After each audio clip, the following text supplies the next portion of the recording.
रायगड जिल्ह्यातील खोपोलीजवळील ताकई साजगाव येथील धाकटी पंढरी म्हणून प्रसिद्ध असलेल्या श्री विठोबा रखुमाई मंदिरात आषाढी एकादशीच्या निमित्ताने भक्तिमय वातावरण अनुभवायला मिळाले। पहाटेपासूनच हजारो वारकरी व भाविकांनी दर्शनासाठी मोठी गर्दी केली। टाळ मृदंगाच्या गजरात हरिनाम संकीर्तन भजन कीर्तन आणि विठ्ठल नामाच्या अखंड जयघोषाने संपूर्ण परिसर दुमदुमून गेला। संत तुकाराम महाराजांच्या वास्तव्याचा स्पर्श लाभलेले आणि बोंबल्या विठोबा म्हणूनही ओळखले जाणारे हे मंदिर कोकणातील भाविकांसाठी श्रद्धेचे प्रमुख केंद्र आहे। आषाढी एकादशीच्या निमित्ताने भाविकांनी विठुरायाच्या चरणी सुख समृद्धी आणि सर्वांच्या कल्याणासाठी प्रार्थना केली।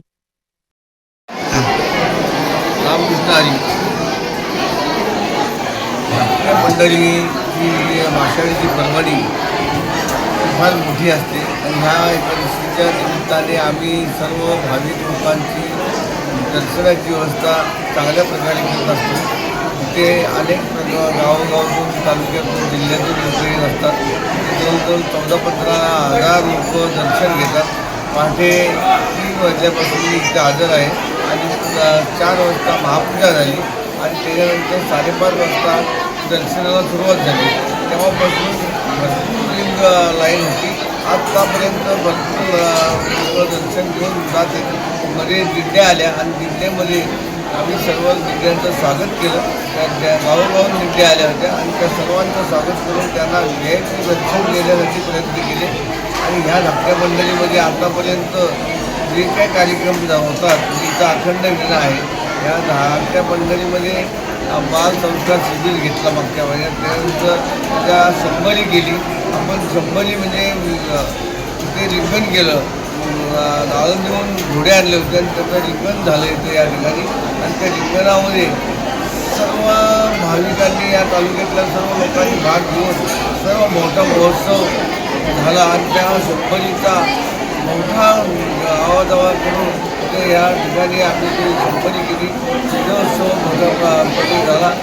त्याच्यानंतर आत्ता ही आषाढीची पर्वणी इथं म्हणजे पंढरपुराला जाता येत नसेल त्यांनी या धाकट्या मंडळीत यावं किंवा ह्यांची सोय व्हावी, पांडुरंगाचं दर्शन व्हावं या उद्देशाने आम्ही प्रयत्न करत आहोत।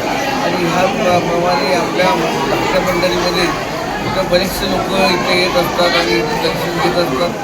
आपण जास्तीत जास्त आपल्या गणपतीमध्ये कसं वैभव निर्माण होईल यासाठी आम्ही प्रयत्न करत असतो। इथे आज सुवर्णमय गाभारा केलेले दिंडमरी झालेली आहे आणि इथं गाभाऱ्यामध्ये टाईल्स लावून सिलिंग करून फॅन व्यवस्था चांगली केलेली आहे आणि बघण्यासारखी व्यवस्था इथं आल्यानंतर रमणीय वाटतं आणि प्रत्येकाला वाटतं की आम्ही काहीतरी या नवीन ठिकाणी आलेलो आहोत असं जाणवतं। आणि या धाकट्या मंडळीचा वैभव हा भविष्यात वाढलं पाहिजे। इथे आम्ही गुरुकुल तालुक्यात आहोत। गुरुकुल म्हणजे काय, बाल संस्कार शिबिरमध्ये घेऊन गुरुकुलामध्ये होती त्या गुरुकुलामध्ये जी भाविक तयार होती प्रवचन कार्ड असे लोक तयार झाली पाहिजेत।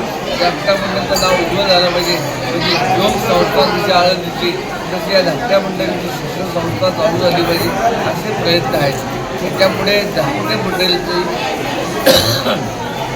धर्मशाळा पंढरपुरामध्ये बांधायची आहे अशी संकल्पना आहे। आणखी धाकट्या मंडळीचे हे असेल धाकट्या मंडळीची काय म्हणतो त्याला संकल्पना, धाकट्या मंडळीची धर्मशाळा तर अशी असेल की धर्मशाळेला जास्तीत जास्त लोक या तालुक्यातून या जिल्ह्यातून जातील, त्यांना मोफत राहण्याची व्यवस्था होईल अशी व्यवस्था करण्याचा प्रयत्न आहे। संकल्पना मला तयार करून जाणं पांडुरंग जेव्हा कुठल्या गोष्टी करत्या निश्चित केल्या त्या करून घेतो। ही शाश्वती आणि पांडुरंग हा प्रसन्न होणारा आहे। हा पांडुरंग तुकाराम महाराजांच्या पदस्पर्शाने पाहून झालेली भूमी आहे। ते सुद्धा पांडुरंग येऊन हे प्रकट झालेले आहेत आणि ह्या सर्व गोष्टीमध्ये त्यांनी जो सहकार्य झालेला आहे त्यामुळे या भूमीमध्ये अत्यंत महत्त्वाची भूमिका आहे। इथं देव हा पांडुरंग सर्वांना पावणारा देव आहे। ते आता पुटेवेल्लो कंपनी होती, पुटेवेल्लो कंपनीमध्ये त्या मालकाला मुलगा नव्हता, त्यांनी सांगितलं की माझा जर मुलगा झाला तर मी इथं पाण्याची लाईन देईन आणि त्यांनी टाकी बांधून पाण्याची लाईन दिली। अशा पद्धतीच्या या तत्करेच्या माईने नमस केला होता। भाविक आहेत त्या मला पुढे तुम्हाला मी चांदी साखळी होती तेव्हा त्यांनी चांदी साखळी करून दिली होती आणि तत्करे म्हणजे असा विषय आहे हा देव पावणारा आहे आणि पावणारा देव असल्याकारणाने इथे भाविक श्रद्धेने येतात आणि सर्व या वारकरी संप्रदायामधले जास्तीत कीर्तनकार प्रवचनकार हे मोठ्या प्रमाणात येऊन आपला हा भवितव्य आपली जीवन भूमिका झाली पाहिजे अशी माझी संकल्पना आहे. जय महाराज.